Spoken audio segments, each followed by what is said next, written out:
King Okay, Chuck. so the live stream has gone out and let's see.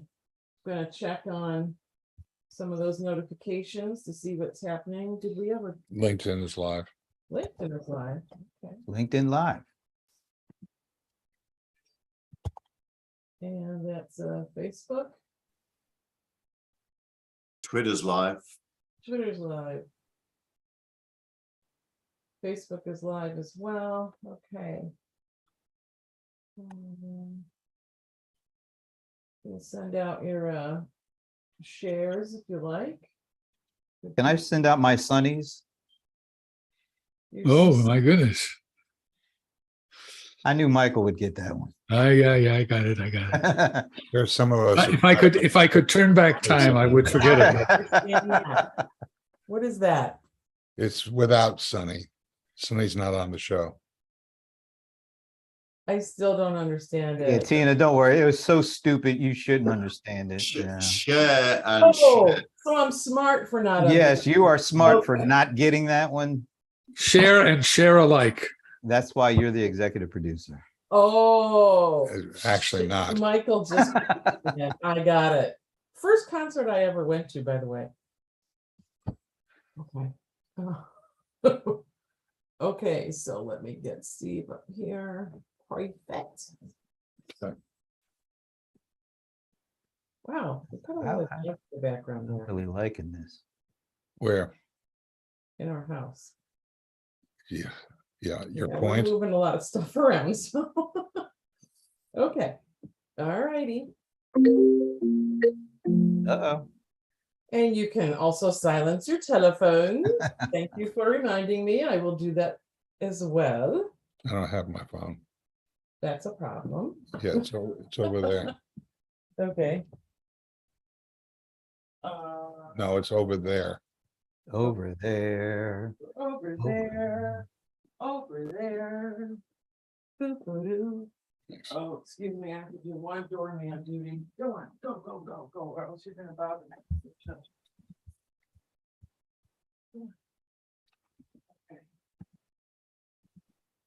It's all a blur. It's Kitty means all a out. blur, I tell you.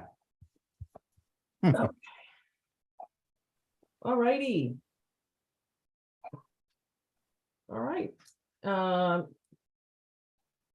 it's a big screen these days behind us. Let's do it, Tina. Okay, mute is off, and we're gonna go in 3, 2, 1, and Hi, Steve Gillmor here. This is the Gillmor Gang. I'd like to welcome from the state of Washington, the Zoom user, AKA Michael Markman. How do you do? Did you change? Washington, Yes. Washington greets you. Washington has a little bit of smoke, probably coming from Oregon and California, maybe from eastern Washington, where there are also fires. Oy, fire season. Sorry, did I was just going to say, but the temperatures are mild, Wow. so we're not in our extreme heat wave. from the framework of Massachusetts is Dennis Pombriand. Hello, Steve. Hello, gangsters. Hello. Hope you're having a wonderful Sunday. And you? I also am having a wonderful Sunday. All right. Okay, and you asked a musical question about the monarchy before the show, right? I did, but I didn't think it was appropriate to ask it at this time. I see. All right, so we have that to look forward to, You never know. or backward from. It can only improve from here. That is a true fact. That's our motto. From Palo Alto, California is Keith Tier. The only kind of facts I know are true ones. That's my motto for today. The true fact is it's an oxymoron, right? Not these days. What? True fact is redundant, not an oxymoron. Is it? Yeah, you're right. You're right. My English isn't all it could be.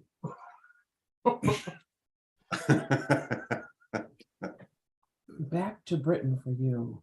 Okay, the person who's just talking there is our producer and director, Tina Chase Gillmor. Welcome.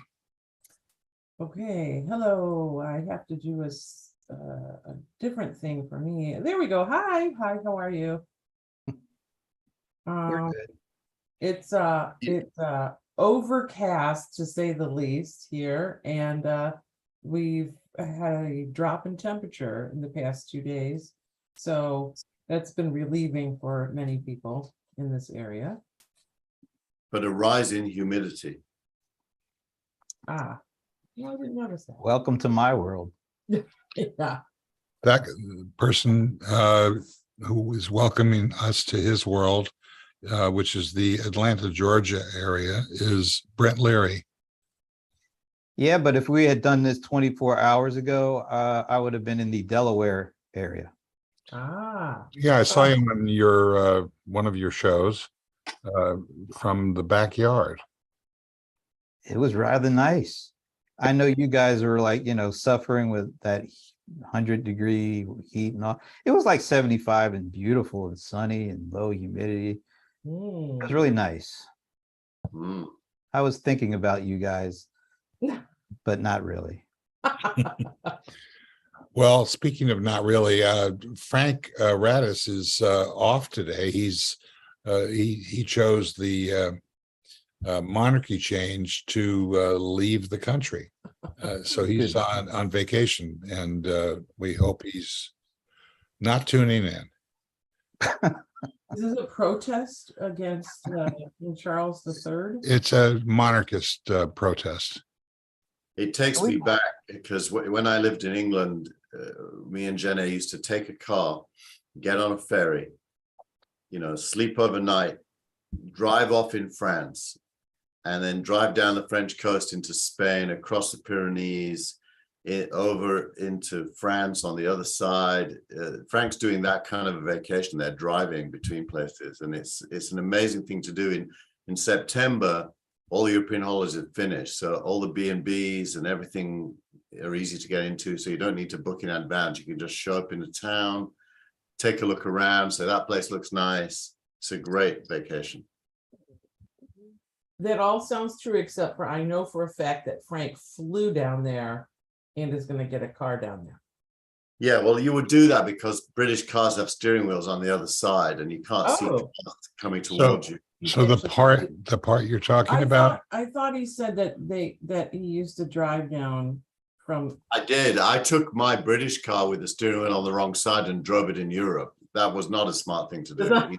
Okay. He's way smarter than me. okay. So Dennis, you want to talk about the impact of the monarchy? I don't know. I feel like I'm redoing a Monty Python sketch. Does Britain need a monarchy anymore? What is all this brouhaha about? I think we need a monarchy. Well, Donald Trump is doing his best to give you one, but I don't think you're going to like it. It'll harken you back to the 16th century. No, he's going for emperor, not monarchy. And I think of course, the problem is that, the difference is if you have an empire or not. What he's going for is Reichschancellor more than emperor. Australian schools have closed for 2 weeks to mourn the Queen. That's how much the empire still, has an impact there. And I think in Canada there's a bunch of stuff going on as well. So Keith, do you see yourself as a subject of the kingdom? Well, sadly, from a true facts point of view, I actually am one, yes. But because Britain is structurally feudal, that is to say, the democratic transformation from landowners and lords and ladies and the Duke of Northumbria and the Prince of Wales and all of that stuff really never got removed. So you will notice when Liz Truss became the prime minister just now, she had to go to Balmoral to meet the Queen, who was still working 2 days before her death. And the reason she had to is it's Her Majesty's government. She can't become prime minister unless the Queen signs a piece of paper, because the Queen is the ultimate head of state. She's the head of the military. All the courts report to the Queen. And the church.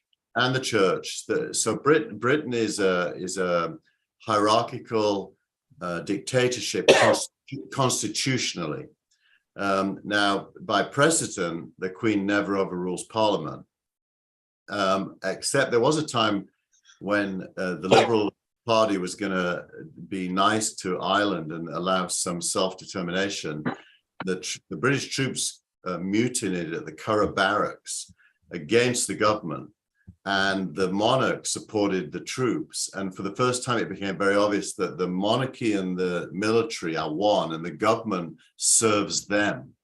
And so it's a feudal state. It's not. It has the vestiges of democracy because there's elections, but the people elect Her Majesty's government, not their government. So the question remains, do we need this structure anymore? Do they need this structure? That depends on who you ask. Apparently, it's a moot point to me. 70% and above want to keep the monarchy.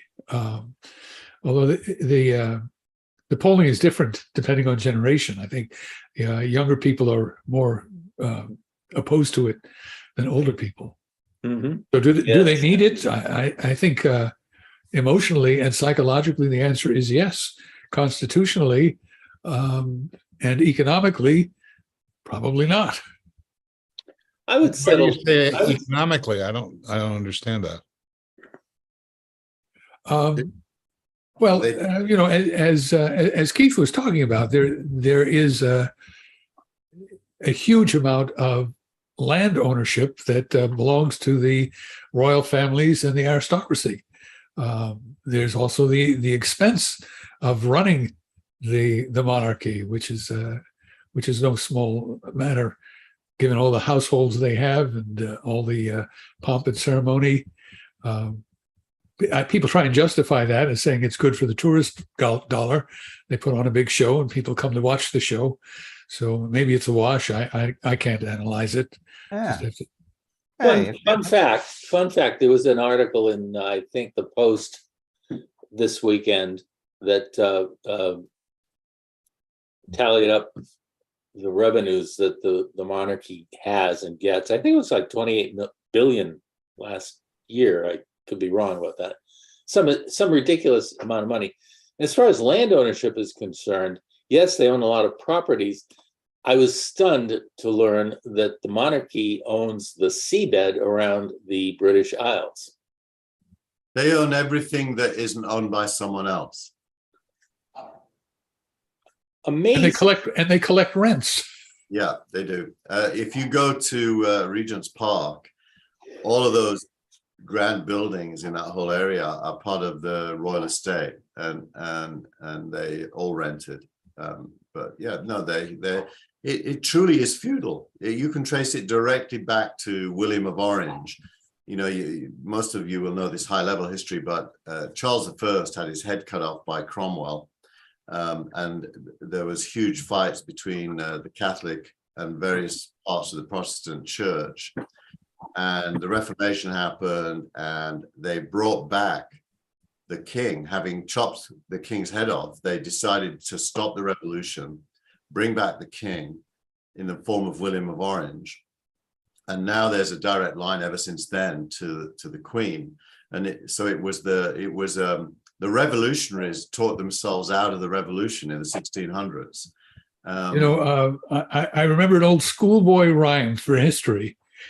Charles, maybe you've used it. I don't know. Charles I lost his head. Charles II died in bed. And I wonder what the third verse is going to be. Charles III spoke at TED. Wow. I would like to, see the folks over there do a petition. Let's call the dude King Chuck, We've had enough Charleses. Why be so formal? King Chuck. I like that. But you know, Chuck doesn't work in England. That they don't shorten Charles to Chuck there. It's Charlie, and Charlie also means an idiot. So Yeah, King but if they want to reach out to everybody, King Chuck. he's a Yeah. proper Charlie. Let's go. So meanwhile, the King Charlie seems to be rather prescient about the global warming thing. Yes, for years, Yeah. years and years. Tell you Well, what, it is a medieval or feudal architecture. I would settle for a written constitution. Never going to happen, because the reason it won't happen is because you need a revolution to have a written constitution, because there's so many vested interests currently that they would resist it. So Yeah. it's a bit like the Supreme Court here, where law makes new rulings make law. Well, in England, that's the entire system. It's all based on precedent. I thought Brexit was a revolution. No, Brexit was not even close to a revolution. Brexit was a tantrum. Well, Brexit basically, now in the cold light of day, looking backwards a couple of years, I think it was almost entirely the fault of the European Parliament for being such idiots and pissing everyone off. They made stupid rules that didn't let you make decisions for yourself in so many domains, that they became this overlord bureaucracy that was unaccountable. And even though there was racism against Poles and so on, I don't think that was a key driver. I think it was, who do these people think they are to tell us how, what cheese is, or whether this is wine or not? It was also a dress rehearsal for Bannon and Cambridge Analytica and Facebook and data mining and targeting. So it wasn't just the European Parliament. There was a faction of authoritarianism, an international faction of authoritarians, Nigel Farage as well, and they were all involved in the Trump campaign. Yeah, but I think there's a reasonable nationalist backlash against top-down globalism. Top-down globalism brought by bureaucracies isn't the same thing as bottoms-up internationalism driven by economics and technology and travel. So no one should really be nationalist when you look at the world bottoms up as globalizing. But when you look at these top-down institutions that get created that kind of somehow have rules that you have to abide by, you can easily understand why people become nationalist. Professor Tier, there's a lot of spitballs flying across the room in the back. Spitballs. Yeah. Ugh. You're not supposed to be aware of it as the professor. Okay. And I'm not, so that's good. Like that. All right. So before we move on from the royal changes, I started to think about how different it's going to feel to not have the queen, a female, as the head of state, and such a popular and well-known one around the world. It's really I don't even know how to really express that, but there is just this little bit of a difference in not having her, that power that she and does she have any power? Not really, but I mean the wealth, the everything, and now it's going to be a him, and it's generations of people have had that significant icon, I guess, there in their lives, and it's a bit of a. And it's not only going to be a him now, but if you look at the line of succession, it's going to be a him next and a him after that, Yes. and likely a him after that as well. Yeah. So that's if you think about what she represented, I think you could call it accepted authority. You know, she carried herself in such a way, mainly driven by her neutrality, but nonetheless her kind of certainty in what she did.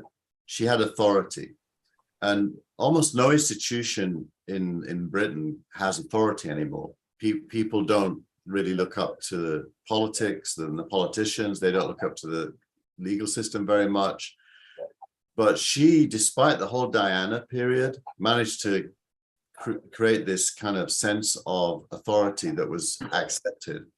I don't think Charles can even get close to doing that. He right from day one, he will be held in doubt by everyone.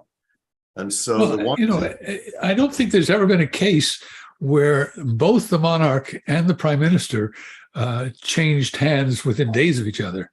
Yeah. And the new prime minister is a lightweight.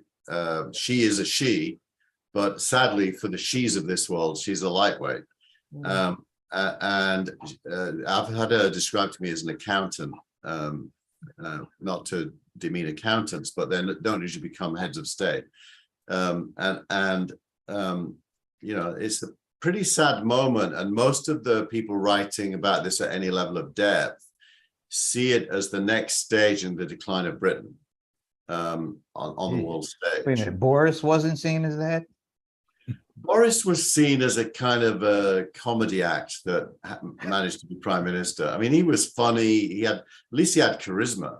And, you know, whatever you think of Brexit, he pulled it off. So from his own point of view, he was successful. He just was hated. I mean, the entire 70-year reign of Queen Elizabeth was the decline of Britain. She ruled over it and provided some measure of continuity and some measure of a veneer of no decline here. We're carrying on. We're keeping calm and carrying on. I mean, it's an odd job to be queen. It's an odd job to be the monarch. She performed it incredibly well. It's hard to imagine anyone performing it better. Yeah, and in these days where everyone's questioning authority, it's interesting. The American system of every 4 years, potentially the leadership and everyone that works with them changes. It's almost impossible to get continuity in that system. But you compare that, say, with Britain or China, which I think are much closer structurally than people realize. You know, one-party states with a head of state is more or less what Britain is these days. The continuity that comes from that has pluses as well as all the obvious minuses. There are pluses, and from the point of view of the people buying into the system, that's where most of the pluses are. You know, you don't see that here. You see disappointment time after time, 4 years in a row, then another disappointment, and so bit by bit, there's a weakening of the social fabric that leads to, you know, in quotes, civil war talk. So it's very different. Well, having head of state separate from head of government allows you to have continuity, even if the government changes radically. In our case, you have a divided population and a divided political structure. So some large portion of the population is going to be resenting whoever's in charge. And there is no kind of neutral continuity other than, say, statues. And even those are divisive these days. Yeah.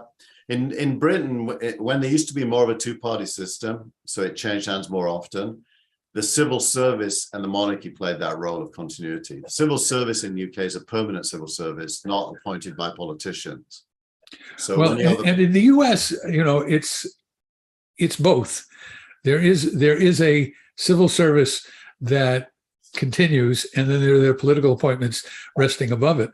And, you know, part of Steve Bannon's program is to get rid of the continuity in the civil service. You know, we have the same thing in the foreign service and in all of the domestic departments. There's what Bannon would call the deep state what I would call continuity. Well, funnily enough, Bannon would get listened to more in the UK. The famous UK comedies about politics usually take the form of a new prime minister comes in, and the camera zooms into the permanent civil service, the head of the civil service, and he's going, "Oh my God, how did they elect that idiot?" You know. And the civil service's job is to save the day when some idiot gets elected. And the elected people's job is to avoid being controlled by the civil service. So there's a standoff always.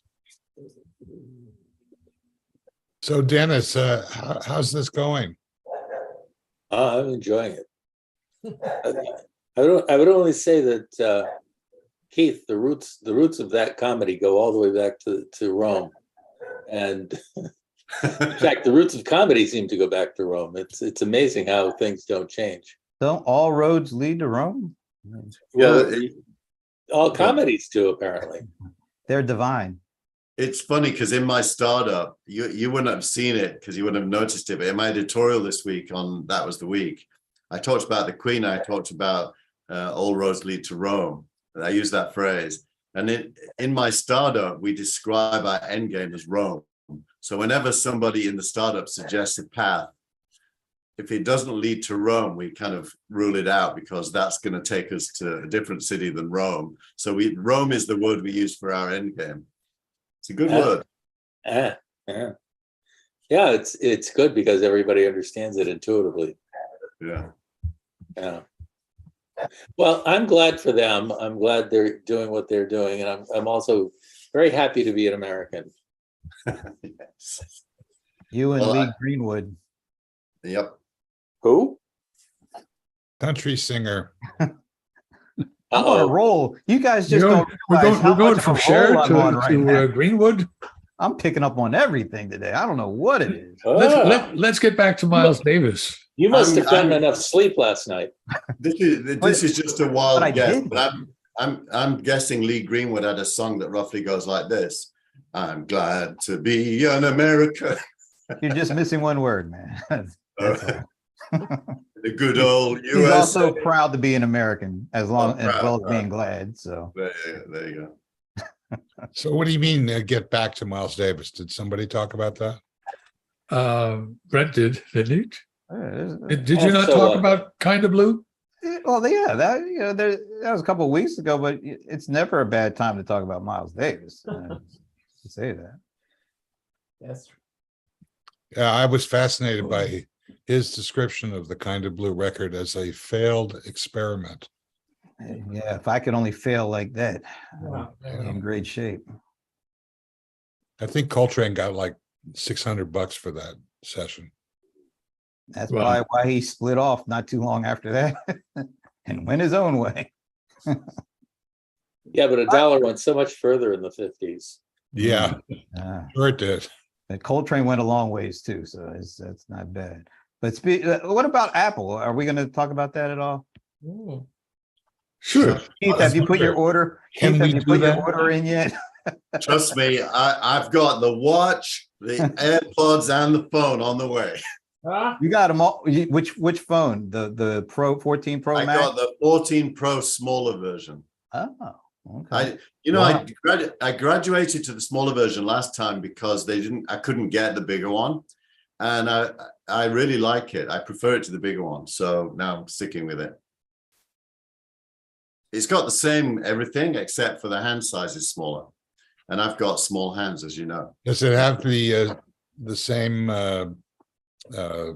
what's the image stabilization? Everything. It's got everything the bigger one's got. In the past, they've separated the two. Physical stabilization is in the Pro, in the large one, but not in the small one. So my understanding is that all of the 14s have the new image stabilization, and they all have what they call cinematic mode. What the Pro line has is a much larger sensor. They have a 48 megapixel sensor in the main camera, but it's also got another level of stabilization called action stabilization, which is one notch above. I think I could be wrong about that. That might be all of them as well. but I thought I heard that that was unique to the pros. I'll have to check on it. I thought that was across the line. But if you're into photography or videography, it's quite an attractive advance. Yep, that's why I always get them, because I want the better pictures, because you can never retake a pictures right, so you may as well get the best ones you can get. Steve, are you getting it? Are you making the move up? I'm not doing anything until Salesforce approves the MDM for it, which usually takes about an additional 2 months. So I'm in no rush. It depends how badly Benioff wants one, how fast that happens. Just guessing. Used to be that way. I think it's a collective thing now. It's kind of like the monarchy. Hmm. Yeah. I thought they were giving them out to everybody that shows up to Dreamforce, but I'm Well, wrong. I guess that's why you're going, right? That would be a good reason for me to make sure I go, if that were the case. And the AirPods seem great as well. The AirPods seem to have a whole new level of noise cancellation, as well as my small hands. I've got fairly small ears, so they've shrunk the thing so it fits in smaller ears as well. And they've added something else as well. You can take a picture of your ear, and it will model the sound based on your ear. I've ordered the new AirPods. I'm looking forward to hearing them. I hear they have a Prince Chuck edition that really big ear things put in. So I'm hearing that Keith has got 3 devices on the way. Michael's got 1. So far, but actually I have 1.5. So I have the iPhone 13. My He's being sister upsold. has a 10. She wants to get a 14 for me and inherit my 13.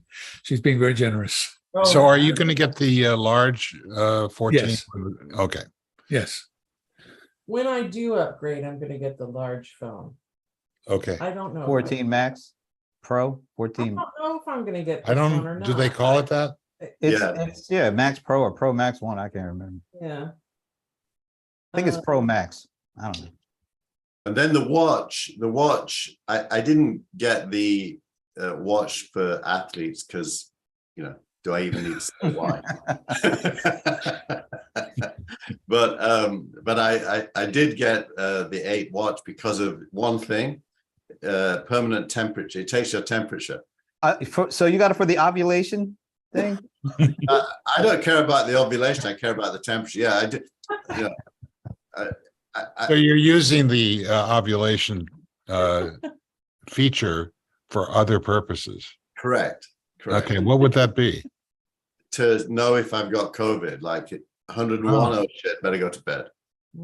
It's when I was at Apple, Steve Hayden, who was the head of the agency that we had at the time, BBDO West, told me that one of the secrets of advertising is a subtext, which is the threat of death and the promise of sex. In other words, if you don't buy our product, you will die, and if you do, you'll get laid. And that's always the 2 parts of all of the most successful ads.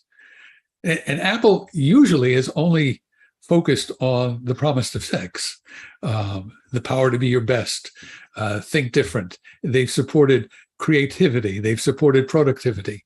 Now they're leaning into death. The new product lines, both the watch and the phone, have crash detection. They have the phone has satellite communications if you're stranded out in the middle of nowhere and need to call help. So now they're definitely leaning into the dark side of the product as well as the light. What a marketing campaign that'll be. Yeah, Well, I mean, if you looked at the videos at the product event, the campaign is underway. Yeah. The other thing all of that goes back to Rome. Exactly. Well, Rome is a place you should never arrive at, and Apple's really good at understanding that. If you ever arrive at Rome, you end up as Bill Gates when a PC is on every desktop, and now what do you do?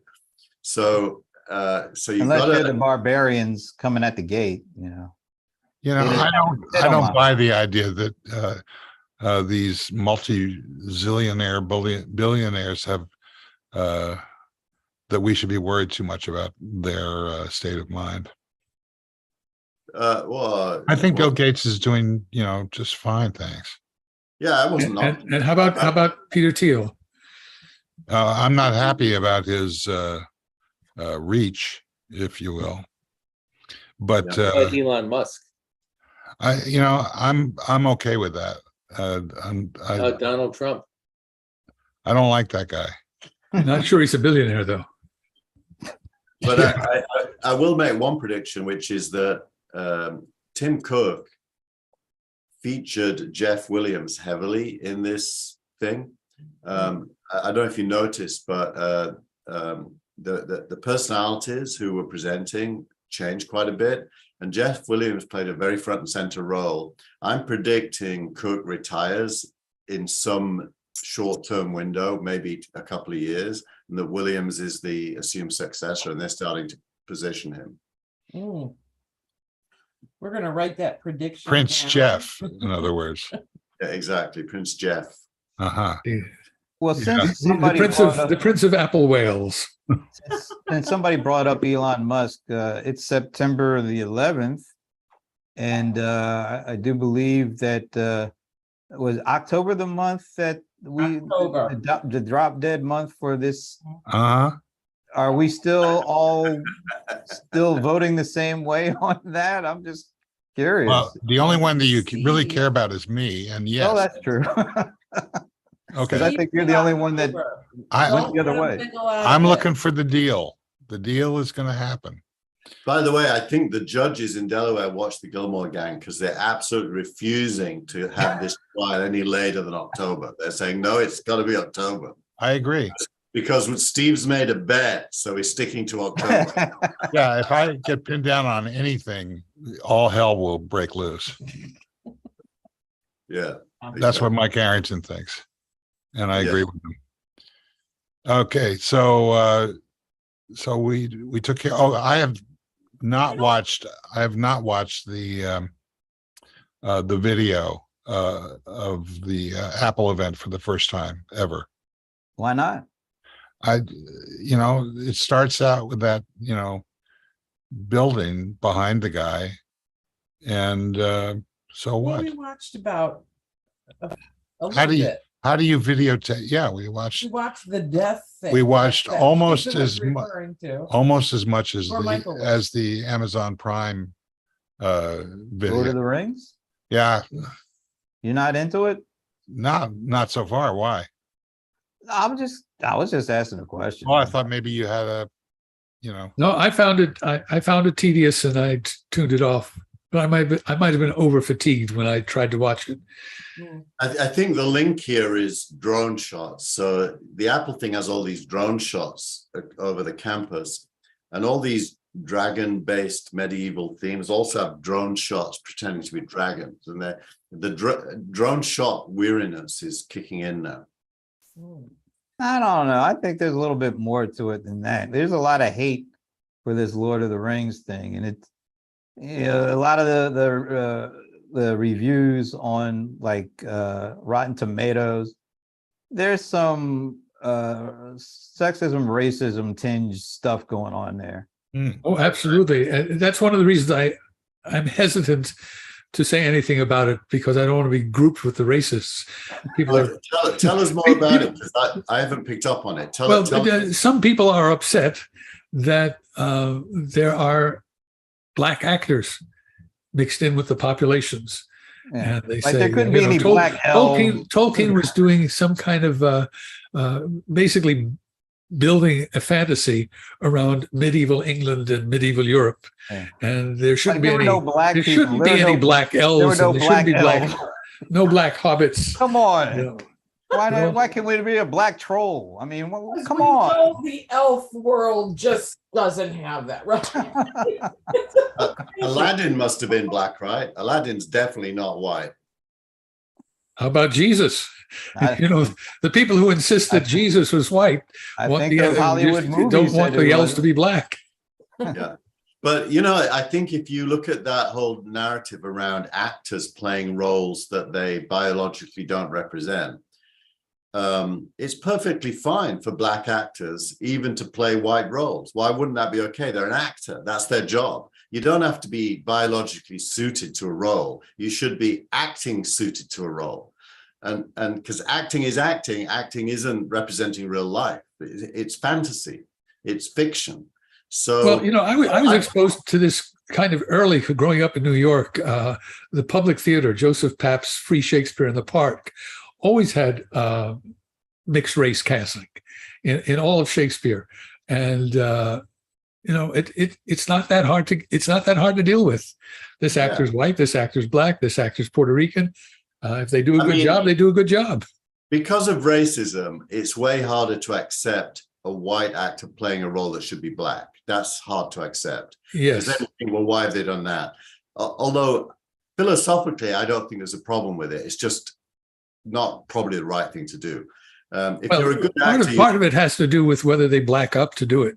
So when Laurence Olivier played Othello and put on an African nose and African skin and lowered his voice an octave to sound kind of faux Caribbean, it's a little bit cringy to watch him doing that. If he had played Othello just white, it would have been fine.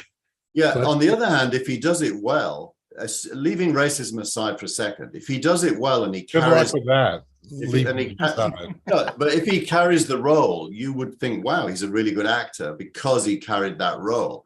Now, a totally separate discussion is why didn't they pick a black actor? I don't think Laurence Olivier bears responsibility for that, answering that question. No, but he does bear responsibility for being the dentist in that other movie. Oh man. Oh, that was what, the boy Marathon Man. Oh, the Marathon Man. Oh yeah, with that short guy. Yeah, I didn't want to go to the dentist for like Plastics, that guy. years. Yeah. Dusty, Is it safe? Dusty Hoffman. There it is. Yeah. But I think all of these attempts from the right or the left to try to force fiction to fit real world things is mistaken at the It's core. like trying to turn everything into a discussion about communism. It's just not right. It isn't right. That's exactly right, comrade. Okay. Well, whole bunch of stuff that we just got past. What else? Ukraine. What Ooh, about What? Ukraine? He said. Oh, wait a second. It looks like there's been a turning point in the battle. The Ukrainian forces are recapturing a lot of territory from the Russians. Russian state TV is getting a little apoplectic. Some people in Russia are actually speaking out against Putin. We might be approaching some kind of endgame. Dennis. That would be sweet. I don't know if I'm a little leery of an end game in this scenario. well, it's Really? not going to be an end game in 10 days. Well, And Especially- you have to ask yourself what's going to happen if Putin has a tantrum and goes nuclear. Yeah, exactly. That's what I'm a little leery of. Brent, Well, No that's other- another kind of endgame. No other descriptive word you could use there, huh? Just- sorry.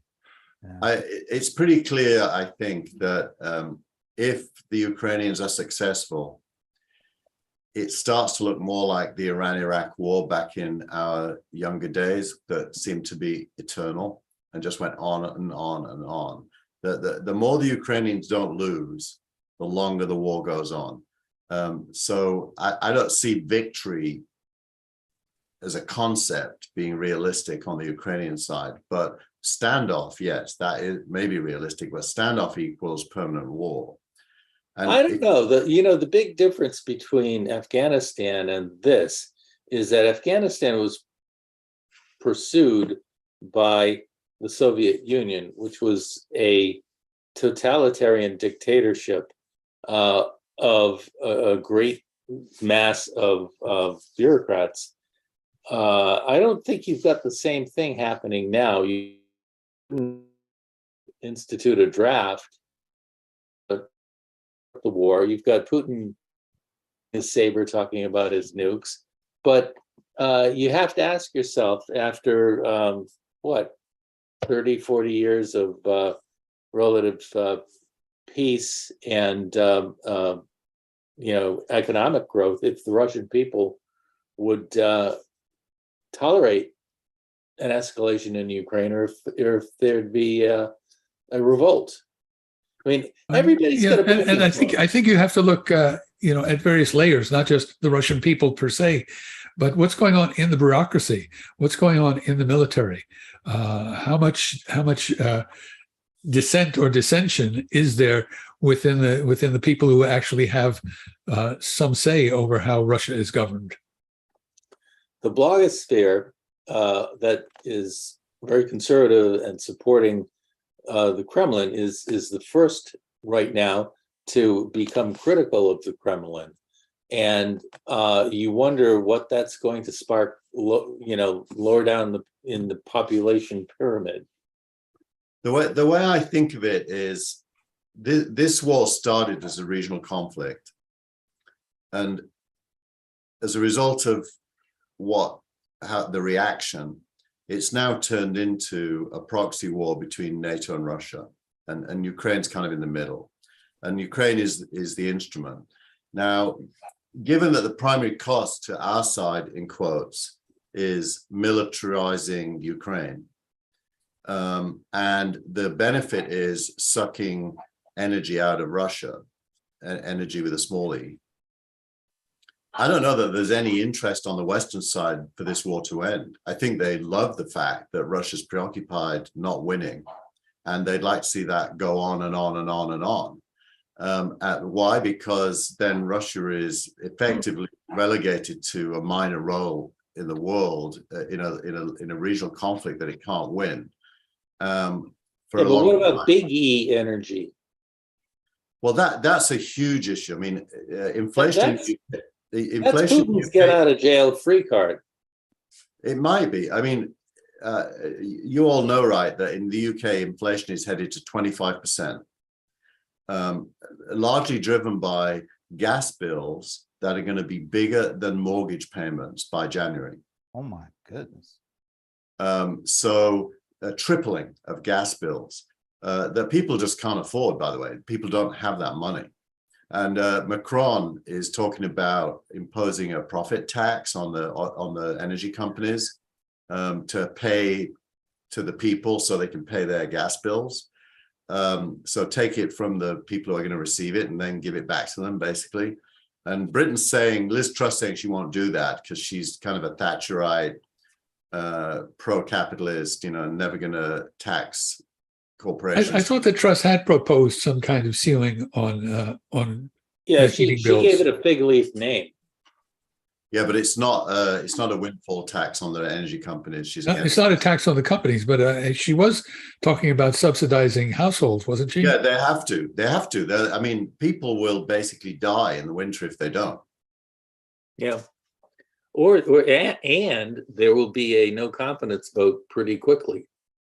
So it's all connected. But if you're sitting in the White House, these are kind of, okay, even if you care about them, it's minor bullet points below the bigger ones. Yeah. I was fascinated this week to know that Trump had North Korea's nuclear secrets, or some of them, at Mar-a-Lago. That just blew me away. Was that identified?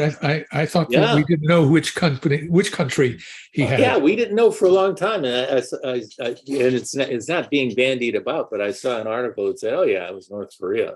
Ah, Dennis Rodman. Okay. Dennis Rodman there you go. And Trump are buddies, and we're going to have to recall him, right? Yes, Ambassador Rodman. I think he's been recalled. All right, so Tina, you wanted to go back to Apple for a second? No. Yeah. Okay. I was going to do it when we were closer to the Apple discussion, but I'll do it now. So it seems to me that based on this discussion here, didn't seem to be a lot of like ooh and about the new Apple releases. I didn't hear anything really. I mean, Keith, you gave me a couple of reasons why. Okay, I'm going to get this, I'm going to get that, but you tend to Yeah, update anyway, so I'm going to kind of discount what you're saying. totally reasonable. From from the press and from what I'm hearing here, I'm not hearing any like things that are making me change. Well, I haven't made up my mind, but I haven't heard anything that really is encouraging. Like, oh yeah, you got to get the new one. It's so much better. Like, I understand the photography aspect of it. Yeah, that's You know, all. there are a couple of ways of looking at this. If you're someone who upgrades every year, you look at the delta between the 2022 product and the 2023 product. But a lot of people upgrade every 2 years, every 3 years, some every 4 years. And so these incremental deltas add up. By the time you say, I'm in the market for a new product, what you get is remarkably further advanced than the one that you're trading in. Okay. So part of that has to do with that. Part of it also has to do with the fact that there are a couple of different dimensions to Apple's business. One of the dimensions is incremental upgrades to all of their hardware products based on Moore's law, smaller processes, so you can fit more transistors into the same piece of silicon, and other advances in hardware architecture. That just keeps going on. They turn the crank every year. The other thing that people are waiting for are breakthrough products, and I think we're going to see some of those next year. And you know, that's where people will go, oh, well, I wonder if that's going to be something I need, or just something I'll sit back and watch and see if other people get it. Mhm. So the whatever the goggle or headpiece is coming, is probably coming next year, and that's going to be a big change for people to consider. Well, Well, that's so a whole new device from Apple, and then people will consider the direction that we're going in then, when Apple starts to support it, you know, publicly. Look. But right now, you know, I'm just, you know, I think I need to watch the video fully, even though I'm not sure that I'm gonna find my answer there. But you know, like Steve said, this is the first time we haven't seen the whole presentation. So, you know, I've read about it. The other thing is that for a number of years, the products have just been damn good, and they will meet your needs. Yeah. So, you know, it's not as though you need to upgrade unless your phone breaks, your screen cracks, your battery loses its ability to recharge. But even then, you can replace the screen and replace the battery. So Apple is really competing against itself at this point, and the products that they have in circulation are pretty good. But you know that I've been a little bit jealous of the next iteration, and it just doesn't feel like that at the moment for me. I was, you know, I remembered you didn't watch the show. Tina, I've remembered one thing we didn't mention, which I think is super significant. It's a bit technical, but they've removed the need for a SIM in the phone. Yeah. Now, what that means is your identity as it exists on your telephone network, in my case, T-Mobile, is now 100% digital, which means you can reprovision the phone with a provider in a nanosecond without any change. And that means that competition for delivering voice service to you and data service to you is going to suddenly be open to competitors to the major carriers, because and they've also added 6G support. With the satellite starts to give you a glimpse that eventually you will not need a tower-based telephone provider.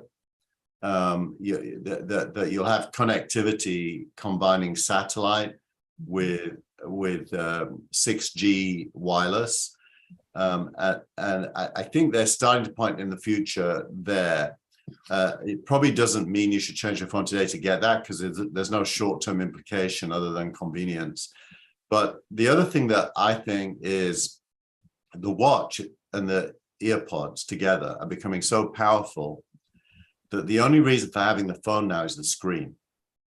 Everything the phone does, except for the screen, could be done on the watch now. It's Yeah, but and the battery, camera, the and the battery camera. size, the battery size on the watch is 3 insufficient days. for 3 doing days. anything. No, I'm not talking about that. I'm talking about the when you start to live in the notification world, which I've been doing for 10 years. I want to be able to see the article. Well, that's what I'm telling you. It shows up. Yeah, I don't see it as happening. as I'm quickly not as saying you- that. I'm not saying the watch becomes the screen, Steve. The watch will never become the screen. But with AirPlay, the watch doesn't have to be the screen. Anything can become the screen.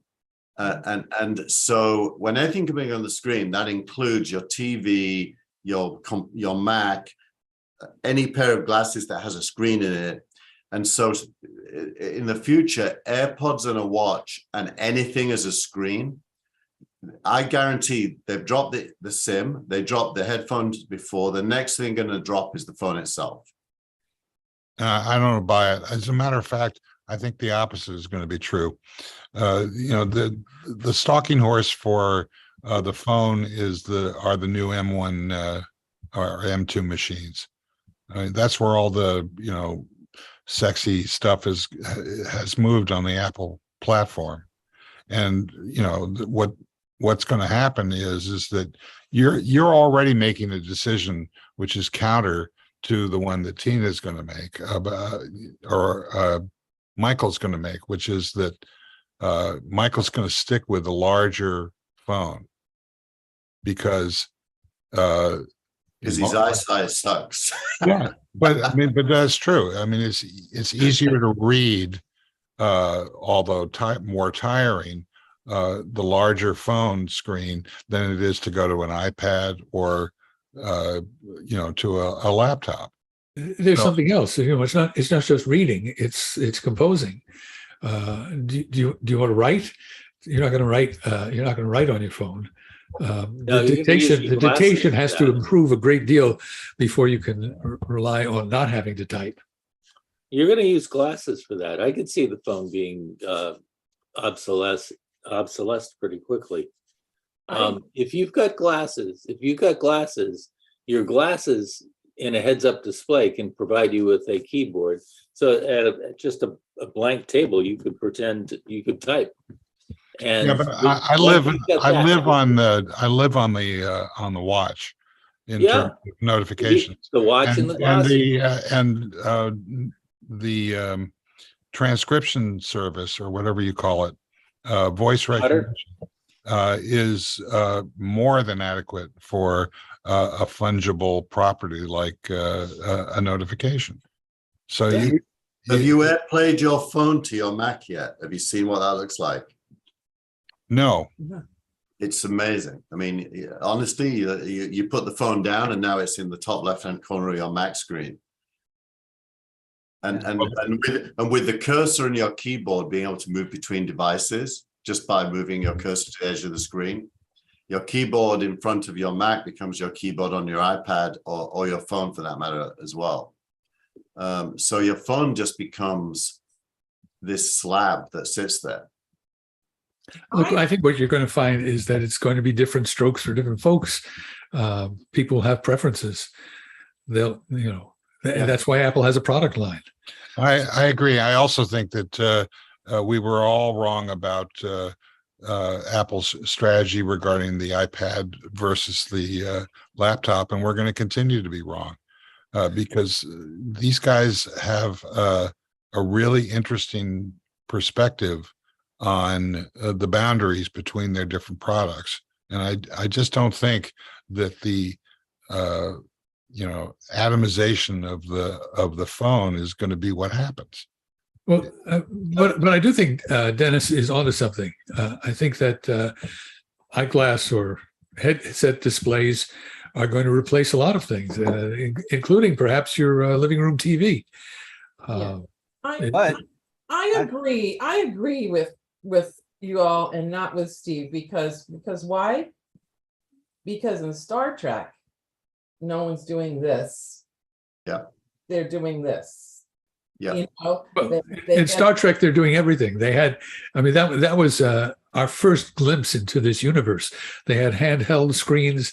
They had iPad-sized screens. They had wall-sized screens, and they had voice communication.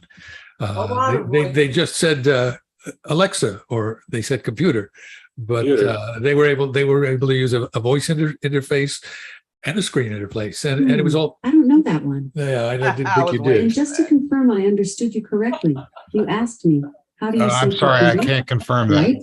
Wrong, Alexa, shut up. I'm sorry. Could I? I knew that would happen. Could I actually You did? agree with But Steve? but there is a range not. of the way people Brent? use these devices. So there's going to be a range of devices. Some people are mainly interested in consuming. Some people are interested in creating, and they'll create in words, they'll create in pictures, they'll create in video, they'll create in sound. You need a range of tools to So- accomplish these things. And Basically, And- your opinion is it's going to be a lot of choices. it's So going to be a lot of choices, and you're going to it's find. safe- it's a You know, good you're safe going to flow find way. a collection of input and output devices that suit your requirements. That's correct. But it's going to be made by Apple. Yeah. And, and they're going to do it their way. Brent was gonna say something. Yeah, it was. Oh yeah. That's why I think I might actually be more excited about the October Apple conference, because I am in kind of a desperate need for a new iPad. I don't want to buy one right now because I have a suspicion that they might have something kind of interesting on that front that may have been even more exciting about than what came out in September. Because quite honestly, I wasn't like, overwhelmed or excited about what took place this week. I was like, because I already have the i13 Pro Max or Max Pro or whatever the hell it's called. So I don't feel a burning desire to upgrade to 14. I have an Apple Watch 4. The watch thing looked pretty interesting. Particularly, what is it, the Ultra? But I didn't feel moved to do a pre-order or whatever. And I'm not ready to pay $250 for the ear things. Not at this moment. But I have a suspicion that there could be something interesting with the high-end iPad, with these new chips that they have that may make it easier for creators to create on a much smaller device.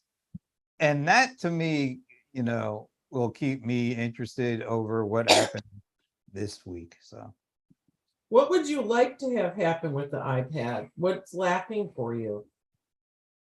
I haven't bought one in 4 years, so mine. Well, I have. There's a reason for that. Yeah, because I mean, I have the what was it, 2-year-old model. I don't know. I mean, it's pretty powerful the way it is, and we Yeah. sort of segmented it into using Luma, whatever, as the editing environment, and as a result, it sort of becomes a purpose. I'm losing my language here, but it's very utilitarian, and therefore used about 30% of the time for a certain amount of creation. exactly. activities. Yes. I think By more. the way, and more- Brent, I do think we have to hold you accountable a little bit here, because if I'm not mistaken, talking about this $250 you're not prepared to spend, where is that $6,000 touchscreen TV you showed us a while ago, and what's it doing now? Have Well, you used it yet? First of all, it was only 3,300. Okay. So now I would have loved to have gotten two for, and gotten the Didn't I see you recently with a $550 set of earphones? That's why, no, headphones. Yeah. You know, the real, like, that sit on my ears comfortably. Yeah, Hands. I like that. What are they're called? What, the AirPod Max? Yes. Whatever they call that. Why does it got to be a damn Max, by the way? Anyway, no, I haven't put it up because I'm thinking of putting it on, you know, having it put on the wall, and you don't want to put it on the wall and then like, wow, I should have put it over there. So I'm kind of battling with myself. Where do I really want to put These this? are 1% problems. Yeah, well, Keith is the one put me on the spot for that. I'm not saying it's a problem. I'm just saying it, you know, that's one of the things why I haven't put it up there. But I do want to say, I think I guess this week was for the consumers, but I think more and more consumers are looking to be creators and have these creator economy jobs and YouTube channels and all that. So I think, you know, they're looking for the upgrade of all the MacBooks. You can see how wildly successful that was. And I think they're also looking for to be able to do more creative stuff on the iPad. So I think Apple is kind of, I mean, I don't know if this was the grand plan or not, but you know, they've done the best job of any device maker I know of that has hooked both content consumers and creators in such a fashion that, you know, they have this thing for consumers one month and they have this thing for creators another month. And, you know, there's a lot of those folks are the same folks now. So they're like just getting us all either one way or the other. So yeah, I don't see anything that's stopping that anytime soon. Brent, I find that kind of interesting. What you're saying is that Thank you. Somebody does. that there's the creators and I don't know, we want to call them just like average users, Consumers. consumers on the other side, Yeah. and that you think that those two are coming together, yet Apple isn't dealing with them as being together. They're keeping them separate. Why? And there's a reason. Money. Not really. Why bring them There together? isn't anyone in that whole universe that doesn't need a phone. There isn't anyone in that whole universe But that, do we that need a doesn't phone need a that does camera. like all like these 1,000 things? I mean, come on, most people don't need. It's almost sort of like Microsoft Office. Most people only use 15% of the functionality, and the 85%. Oh, it's there if you ever need it, and you never use it. I mean, most people don't use all the functionality of these phones. Right. Well, I could get away with the iPhone. I could probably use my phone for the next 5 or 6 years. That won't happen, but I probably could. I guess what I'm saying is, why don't they consider everyone a creator or a potential creator and kind of lift everyone's inspiration or productivity? I'm telling you, there's money up a involved little here. bit? Like, There are. But They don't want I to leave think to any a, money on the table. If there are people, let's face it, there are people who buy the Max just because it's the Max. They don't need it, but they have the money and they want the Max. And there are some people who would love to have the Max if it was priced accordingly. But Apple was like, well, look, we got enough people over here that's willing to pay this premium. Why are we gonna, make it one for all? But- I don't blame them. But Tina, I think to a large extent, Apple is doing that. In any format, they have very simple tools. They have GarageBand if you want to do music. It comes with the product. If you want to do photography, they've got a point and shoot camera. If you want to edit photography, you can shoot in RAW and go to town editing your photography.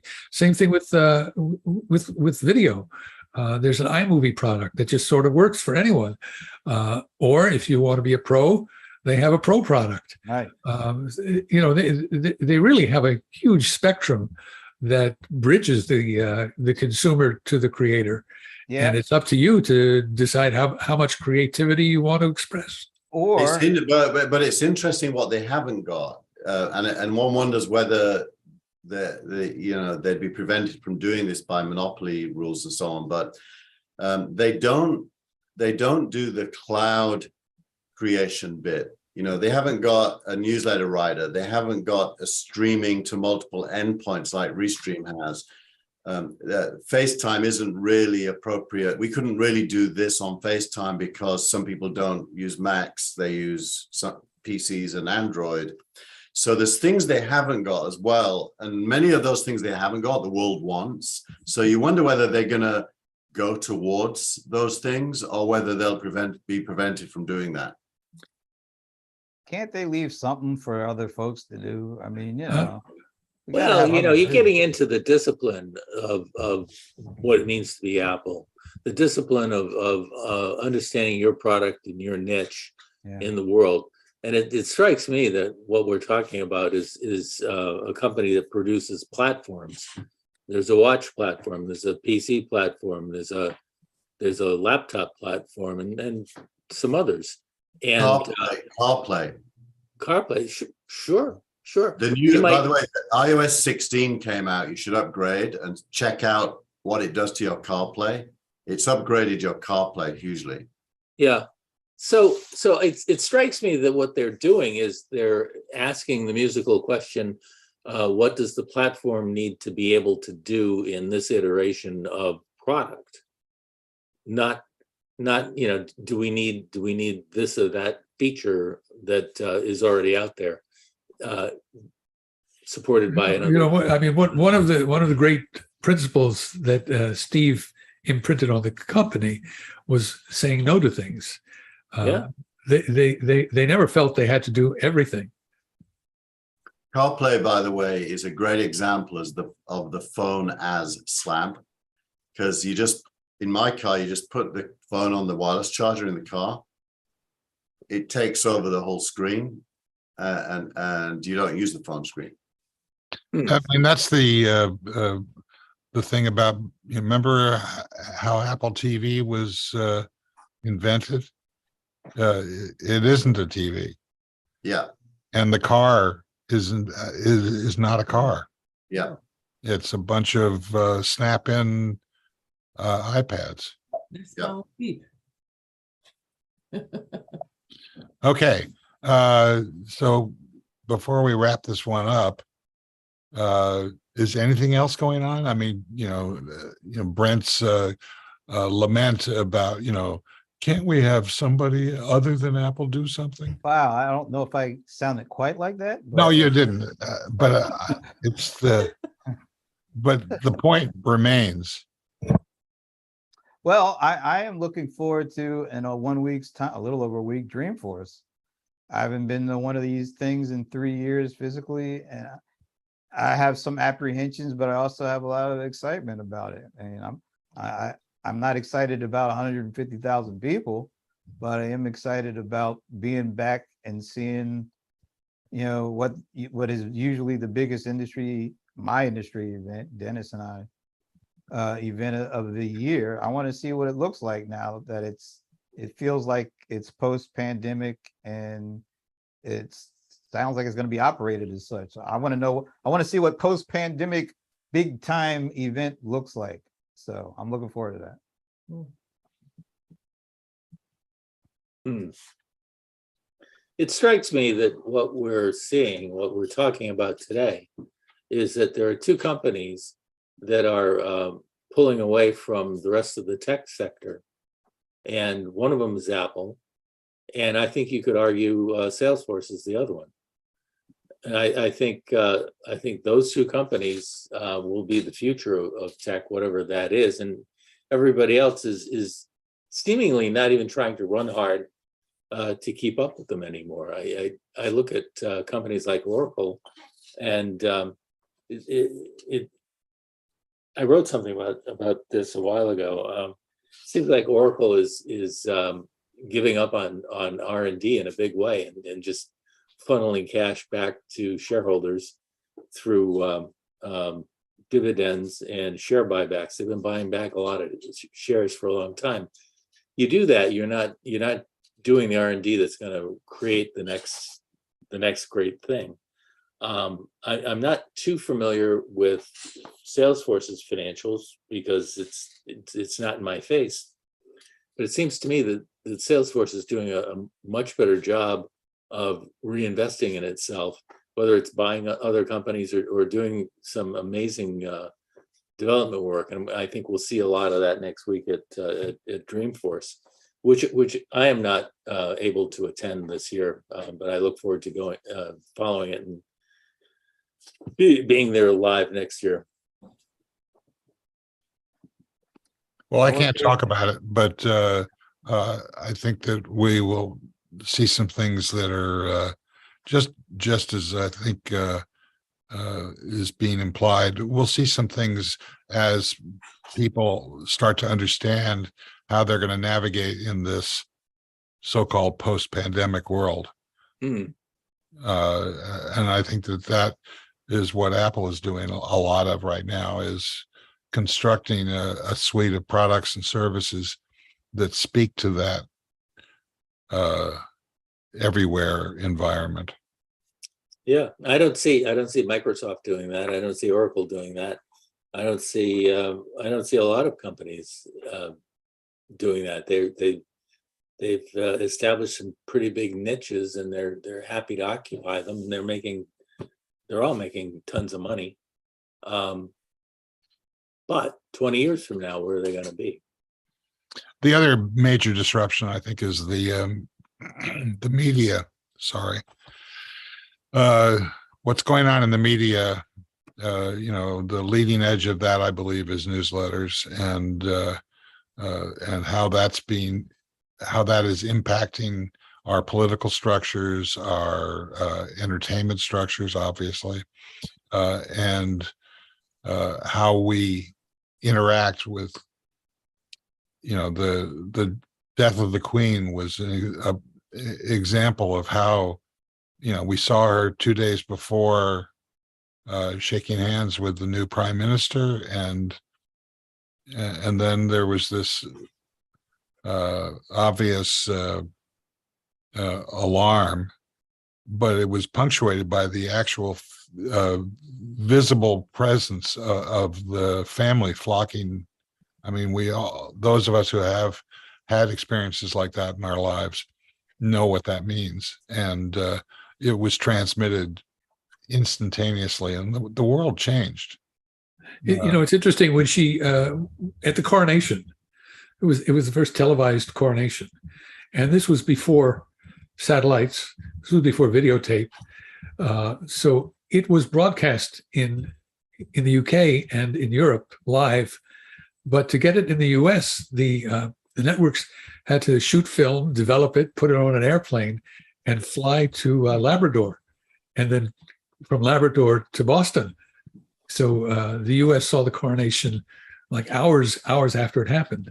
Although the Today Show did take an audio feed and showed some still pictures. By the time she died, they announced it on a tweet. Her lifetime on the throne just spanned an incredible change in our communications infrastructure. And the Fab Four, as they called them, of the Prince of Wales, Prince of Wales, and his brother and their wives. It was fascinating. First of all, everybody in the crowd had a phone. Yes. And in fact, you could see them interacting with each other over their video images. And as we could go on and on about this, but on an emotional level, this is a visceral change. And to me, it really eliminates a lot of the arguments, some of which are valid on both sides, about the monarchy. This is about a hive mind that's enabled by these technologies. And what is that impact? We've seen some of the negative side of it with the social networks, but we're also seeing an emotional wave of trying to survive and come out of the pandemic and how, I mean, there were no masks. Hmm. I mean, hello? Hello? But Pandemic's over. No, because I mean, I think we all think this is true. There's really almost no need for masks anymore.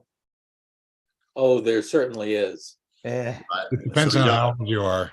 everybody in my row of the plane was masked up, so I was glad for that. Every flight I've taken recently, no one wore masks, except for a German flight where you had to. I know a couple who went to Montana this summer and got delayed and had to hang around an airport, no masks, came home and they were both sick. Hmm. So Well, it's still out there, and it's still kind of, I don't know if it's lethal is a good word to use, but it's still pathogenic. Well, I mean, there are still how many deaths a day? Are we about like 1,000 deaths a day? No, it's down to about 495. 495. So it's half Yeah. that. So it is, especially if you're vaccinated, milder, and there are treatments. There's the Paxlovid, and there are other antiviral treatments. So it's not the same as it was when all the hospitals were overflowing and people were in the corridors because they couldn't get beds in the hospitals. We're in a definitely different stage. I had a busy social day yesterday, so I started with what's it called before the game where you have food, a tailgate. I started with a tailgate. Yeah, nobody was wearing a mask at the tailgate. Then I went to 60,000 seater stadium. I saw maybe 10 masks. Then I went to a concert at the Menlo Park Guild Theatre with a band my wife wanted to see called it's a Neil Diamond kind of celebration band. And then we went to a friend's party, a birthday party. No masks anywhere at any of these things. Hmm. Are you guys, anybody going to get the third booster? absolutely. Yeah, I will. I will eventually. I've had 4 shots and 1 bout. So at the moment, I think my immune system is at the max. So I'm going to wait a couple of months and then get the new booster. Yes. I'm getting a flu shot too. I've had the same as you, Michael. I didn't know there was a new booster. That's the first I've heard of it. When did they announce that? A couple weeks ago, it got clearance. It's Available now. it shipped works last against week. It's in the pharmacy. newest variants. So it's not the same as the old booster. Yeah, the Better Omicron booster. stuff. Yeah. That's my 4 vaxes. I've had 4. So that meant 5. It's the booster 14 Pro Max. It is available now. Make your reservations if you're going to go get them. I talked to a pharmacist yesterday at Rite Aid, and he encouraged me to make a reservation because they were getting only a certain amount a day. And so it's not so much like walk in and you're guaranteed to get it or anything like that. So you go online to your pharmacy and make the reservation, and they get more if they have more reservations. Yeah. Okay, once around the table, starting with Dennis. I got nothing. It was a good conversation. I'm happy to be part of it. Thanks for the Frank homage. I got nothing. Okay, well, at least we've got Frank. Yes, we do. He'll be back not this next show, but the following one. Right. Brent. I got rhythm. Yeah, I just thought I'd throw that out. Yeah. What are the rest of the lyrics? I haven't been watching the Lord of the Rings things yet. But I think I'm gonna watch Thor before I watch that. What's Thor? Is that a DC comic? Yeah, Marvel. Marvel. It's on Disney Plus. Have you been watching the She-Hulk, Attorney at Law? I have not. That just sounds so stupid. I don't know. It's Whereas Thor is super intelligent. Well, I'm used to Thor by now. The Lady Hulk, I'm a little old school on this. DC is my jam, as they say. That lets me out of having to watch any of it. when I think of Lady Hulk, I think of Hulk Hogan, and that's not a really good thought. You don't really want that in your head. So, it's a pretty hip comedy. They do a lot of breaking the fourth wall and making jokey references to other Marvel films. So they're going in a new direction. Yeah, God bless Michael, them. do you like it? And there are a lot of cameos from other Marvel people, including Wong and the Abomination. For all of you Abomination fans. Okay, Michael. Well, nothing that I'd care to open up big cans of worms. I think the campaign is getting interesting, but we'll have plenty of time to talk about that. All right, Tina. Ooh. Last thoughts. Yeah, I'm always so bad with last thoughts. What about last words? Oh, that didn't sound good. I was, it was a strange week. The Queen died. I found it just so abrupt. I mean, she was 96, and I was like, what happened? Why?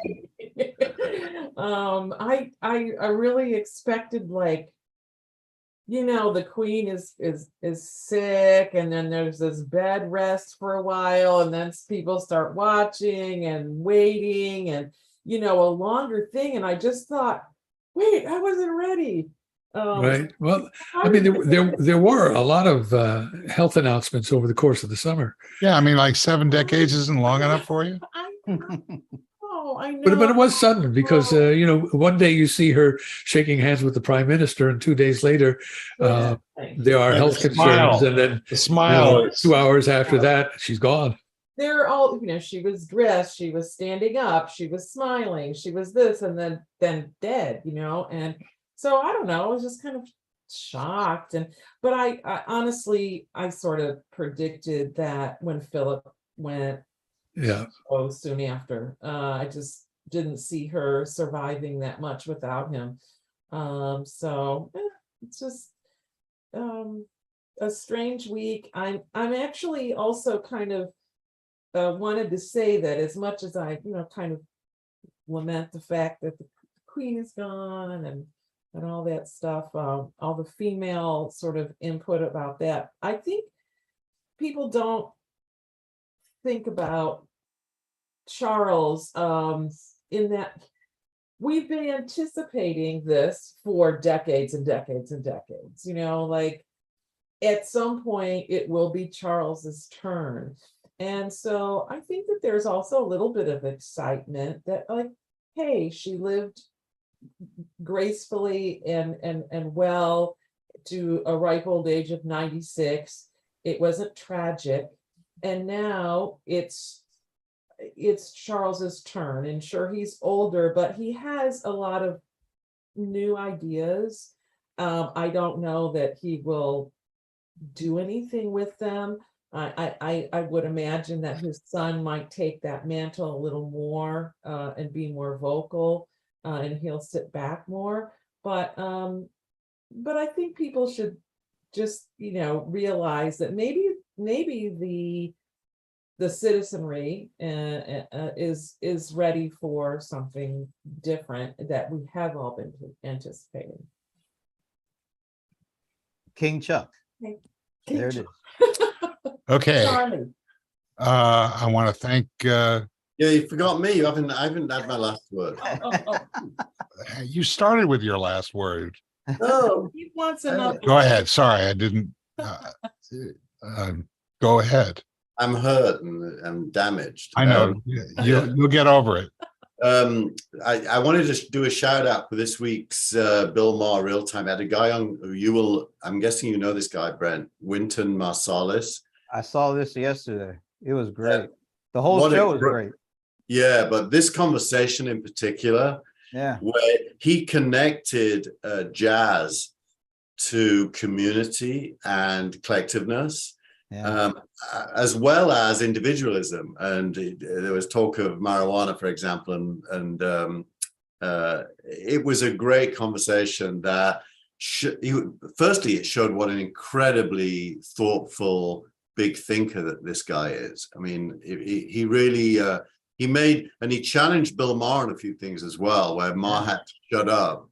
It was a really good conversation. So I just wanted to recommend it. Totally agree with you. I saw that yesterday. Yeah, Well, Marsalis is a much bigger thinker than Gillmor. Interesting. Another one who's great is Kareem Abdul-Jabbar, who has a newsletter, and the guy writes amazingly. He's just brilliant, and Is he on Substack? yeah. Oh, okay. Yeah, that's how I've seen it.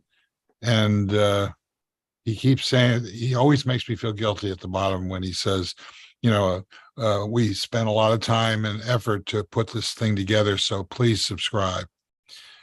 And I'm just sailing along with the free subscription. So he'll get me eventually. He has the long enough reach to. By the way, on his Skyhook, you remember this guy? His website is kareemabduljabbar.com, and on the very front page it says get your limited edition Charlie Palmer print, and Charlie appears again. That's the link, Charlie. And I can now hear all the East London mums saying don't be a Charlie, which means don't be an idiot. Wow. Don't be an idiot. Prince Chuckles. I mean, King Chuckles. I like King Chuckles now. Chuckles. He's not a very chuckly guy. Well, it depends. You look at him. I thought he did great on his speech. I thought it was His first speech was was very well heartfelt. crafted. Very He hard. looks to me a little bit like Ted Koppel. Yeah, good point. Yeah, he does does. these days, yeah. I'm Thanks sorry I to, couldn't say that when Frank was here. Maybe I will when he comes back. when he slinks back into town. I think you're right. I mean, he lives in London, for God's sake. Yeah. Well, Why doesn't he rent out his apartment? what? There's going to be this huge worldwide celebration of the life of the And Queen. he'll be back by then. Well, we'll have to ask him. But do you think he regrets going on holiday right now? I wonder. I would think. By the way, Frank tuned in for just a couple of minutes right in the beginning of our show, and I asked him if he wanted to come on. He said he actually had to go to dinner, but he did tune in, and he was happy to see everybody. Thanks to our producer and director, Tina Chase Gillmor. All right, thank you, and thank you, and you. Good show. And thanks to everybody who showed up, and especially those who didn't. We'll see you again next time. Bye-bye. Bye-bye.